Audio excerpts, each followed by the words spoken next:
ഇന്ത്യക്കെതിരെ തീരുവായുദ്ധം കടുപ്പിക്കുകയാണ് American president Donald Trump. നേരത്തെ Russian എണ്ണ ഇറക്കുമതി ചൂണ്ടിക്കാട്ടി ഇന്ത്യക്കുമേൽ ട്രംപ് 25% പിഴച്ചുങ്കം ഉൾപ്പെടെ മൊത്തം 50% തീരുവയാണ് ചുമത്തിയതെങ്കിൽ ഇപ്പോൾ ഇന്ത്യൻ അരിയിലാണ് ട്രംപ് മണ്ണിട്ടിരിക്കുന്നത്. ഇന്ത്യയുടെ അരി ഇറക്കുമതിയിലും കാനഡയുടെ വളം ഇറക്കുമതിയിലും സംബന്ധിച്ച് പുതിയ തീരുവ ഏർപ്പെടുത്തിയേക്കുമെന്നാണ് ട്രംപിന്റെ മുന്നറിയിപ്പ്. ഇരു രാജ്യങ്ങളുമായുള്ള വ്യാപാര ചർച്ചകൾ കാര്യമായ പുരോഗതിയില്ലാതെ തുടരുന്നതിനിടയിലാണ് ട്രംപ് മുന്നറിയിപ്പുമായി രംഗത്തെത്തിയത്. അതേസമയം അമേരിക്കയിലെ കർഷകർക്ക് വേണ്ടി കോടിക്കണക്കിന് ഡോളറിന്റെ സഹായ പാക്കേജും അദ്ദേഹം പ്രഖ്യാപിച്ചിട്ടുണ്ട്. ഇന്ത്യ അടക്കമുള്ള ഏഷ്യൻ രാജ്യങ്ങളിൽ നിന്നുള്ള ഇറക്കുമതി അമേരിക്കൻ ഉൽപ്പാദകരെ പ്രതിസന്ധിയിലാക്കുന്നുവെന്നാണ് ട്രംപിന്റെ ആരോപണം. അമേരിക്കയിലെ ഉൽപ്പാദകരെ സംരക്ഷിക്കാൻ തീരുവകൾ കർശനമായി ഉപയോഗിക്കാനാണ് തന്റെ ഉദ്ദേശമെന്നും അദ്ദേഹം ആവർത്തിച്ചു. ഇറക്കുമതി ടാക്സുകളിലൂടെ ലഭിക്കുന്ന വരുമാനം ഉപയോഗിച്ച് അമേരിക്കൻ കർഷകർക്ക് $12 ബില്യൺ സാമ്പത്തിക സഹായം നൽകുമെന്ന് ട്രംപ് വ്യക്തമാക്കിയിട്ടുണ്ട്. എന്താണ് ട്രംപിന്റെ ഈ അടിയന്തര നീക്കത്തിന് പിന്നിലെ കാരണം? ഇത് ഇന്ത്യൻ വിപണിയെ എങ്ങനെ ബാധിക്കും? നോക്കാം. ഇന്ത്യയിൽ നിന്നും കാനഡയിൽ നിന്നുമുള്ള കാർഷിക ഇറക്കുമതിക്ക് പുതിയ തീരുവകൾ ഏർപ്പെടുത്തുമെന്ന് ട്രംപ് സൂചന നൽകിയിരുന്നു. വിദേശ രാജ്യങ്ങളിൽ നിന്നുള്ള അരിയുടെ ഇറക്കുമതി അമേരിക്കൻ ആഭ്യന്തര വിപണിയിൽ വിലയിടിവിന് കാരണമാകുന്നുവെന്ന അമേരിക്കൻ നെൽകർഷകരുടെ പരാതി ട്രംപ് ആവർത്തിക്കുകയും ചെയ്തു. ഇന്ത്യ, വിയറ്റ്നാം, തായ്ലൻഡ് തുടങ്ങിയ രാജ്യങ്ങളിൽ നിന്നുള്ള ഇറക്കുമതിയാണ് പ്രശ്നമെന്നുള്ള ആരോപണമാണ് ഉന്നയിക്കപ്പെടുന്നത്. ഇറക്കുമതി ചെയ്ത വില കുറഞ്ഞ അരി തങ്ങളുടെ വിപണി വിഹിതം ഇല്ലാതാക്കിയെന്നും ഉൽപ്പാദന ചെലവ് വർദ്ധിക്കുകയും വിദേശാവസരങ്ങൾ പരിമിതമായിരിക്കുകയും ചെയ്യുന്ന ഈ സാഹചര്യത്തിൽ ഇത് കർഷകർക്ക് വലിയ ഭീഷണിയാണെന്നും ട്രംപ് പറയുന്നു. ഇന്ത്യൻ അരിക്കു പുറമെ കാനഡയിൽ നിന്ന് ഇറക്കുമതി ചെയ്യുന്ന വളത്തിന്റെ അളവും പ്രസിഡന്റ് ട്രംപിനെ അലട്ടുന്നുണ്ട്.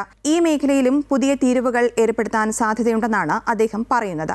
ഈ വർഷം ആദ്യം തന്നെ ഇന്ത്യയുടെ വ്യാപാര തടസ്സങ്ങളെ വിമർശിച്ചുകൊണ്ട് അമേരിക്ക ഇന്ത്യൻ ഉൽപ്പന്നങ്ങൾക്ക് 50% തീരുവ ചുമത്തിയിരുന്നു. അതേസമയം കാനഡയുടെ കാര്യത്തിൽ നോർത്ത് അമേരിക്കൻ വ്യാപാര കരാറിന് പുറത്തുള്ള സാധനങ്ങൾക്ക് ഉയർന്ന തീരുവ ചുമത്തുമെന്ന് ട്രംപ് മുൻപ് ഭീഷണിപ്പെടുത്തുകയും കരാർ പുനഃപരിശോധിക്കണമെന്ന് സൂചന നൽകുകയും ചെയ്തിരുന്നു.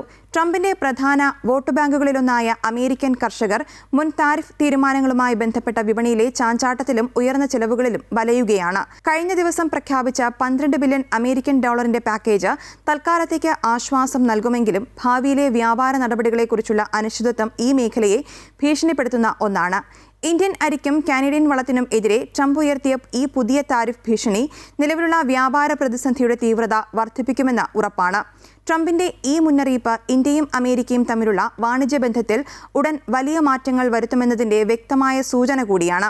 ഇറക്കുമതിയെ നിയന്ത്രിച്ച ആഭ്യന്തര ഉൽപ്പാദകരെ സംരക്ഷിക്കാനുള്ള ട്രംപ് ഭരണകൂടത്തിന്റെ ഈ നീക്കം പുതിയ താരിഫ് യുദ്ധത്തിന് വഴി തുറക്കുമോ എന്ന ആശങ്കയിലാണ് ആഗോള വിപണി. US റീറ്റെയിൽ അരി വിപണിയിലെ 2 വലിയ ബ്രാൻഡുകൾ ഇന്ത്യൻ കമ്പനികളുടെ ഉടമസ്ഥതയിലുള്ളതാണ്. ഇന്ത്യ US കാർഷിക വ്യാപാരത്തിൽ കഴിഞ്ഞ 10 വർഷത്തിനിടെ കാര്യമായ വളർച്ചയാണ് ഉണ്ടായിട്ടുള്ളത്. ബസ്മതി അരി, മറ്റ് അരി ഉൽപ്പന്നങ്ങൾ, സുഗന്ധവ്യഞ്ജനങ്ങൾ, സമുദ്രോൽപ്പന്നങ്ങൾ തുടങ്ങിയവയാണ് ഇന്ത്യയിൽ നിന്ന് കയറ്റുമതി ചെയ്യുന്നത്. അതേസമയം അമേരിക്കയിൽ നിന്ന് ബദാം, പരുത്തി, പയർവർഗ്ഗങ്ങൾ എന്നിവയാണ് ഇറക്കുമതി ചെയ്യുന്നത്.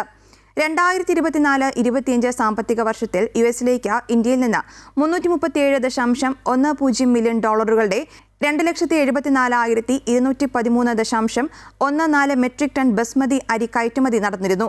ഇത്തരത്തിൽ ഇന്ത്യൻ ബസ്മതി അരിയുടെ 4ാമത്തെ വലിയ വിപണിയായി US മാറി.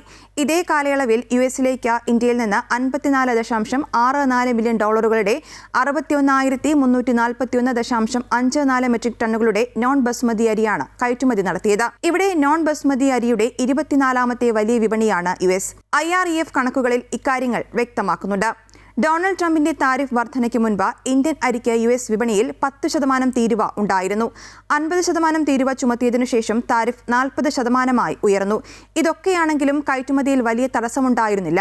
കാരണം ചെലവ് വർധനയുടെ ഭൂരിഭാഗവും ഉയർന്ന റീറ്റെയിൽ വിലയിലൂടെ ഉപഭോക്താക്കൾക്ക് കൈമാറിയിരുന്നു. അതുകൊണ്ട് തന്നെ ഇന്ത്യയിലെ കർഷകർക്കും കയറ്റുമതിക്കാർക്കും സ്ഥിരമായ വരുമാനം ലഭിച്ചുവെന്ന് IREF ഡാറ്റ വ്യക്തമാക്കുന്നു. ഉപഭോക്തൃ മേഖലയിൽ ഉൽപ്പന്നത്തിന്റെ അവശ്യ സ്വഭാവം പ്രതിഫലിക്കുന്നതിനാൽ ഇന്ത്യയിൽ നിന്നുള്ള അരി ഇറക്കുമതിയിലെ ട്രംപിന്റെ പുതിയ താരിഫ് ആഘാതം അമേരിക്കൻ ഉപഭോക്താക്കളെ വലിയ തോതിൽ ബാധിക്കാനാണ് സാധ്യത. ഇന്ത്യയുടെ ബസ്മതി അരി കയറ്റുമതിയിൽ US ഒരു പ്രധാന വിപണിയാണെങ്കിലും ആഗോള വിപണിയിലുടനീളം ഇന്ത്യ അരി കയറ്റുമതി ചെയ്യുന്നുണ്ട്. US-ൽ ഉൽപ്പാദിപ്പിക്കപ്പെടുന്ന ബസ്മതി അരി ഇന്ത്യൻ ബസ്മതിക്ക് പകരമാകില്ല. ഇന്ത്യൻ ബസ്മതിയുടെ രുചിയും ഘടനയും അതിന് വിപണിയിൽ ഏറെ പ്രാധാന്യം നൽകുന്നുണ്ട്. ഇന്ത്യ മറ്റു രാജ്യങ്ങളുമായുള്ള വ്യാപാര പങ്കാളിത്തം ആഴത്തിലാക്കുകയും പുതിയ വിപണികളിലേക്ക് വ്യാപിക്കുകയും ചെയ്യുന്നതിനാൽ ഇന്ത്യൻ അരി കയറ്റുമതി വ്യവസായം ആഗോളതലത്തിൽ മത്സര സ്വഭാവമുള്ളതാണ്. അതുകൊണ്ട് തന്നെ ട്രംപിന്റെ ഭീഷണി ഇന്ത്യൻ അരിക്ക് പുതിയ വിപണികൾ തുറന്നിടാൻ കാരണമായേക്കുമെന്നാണ് വിലയിരുത്തപ്പെടുന്നത്.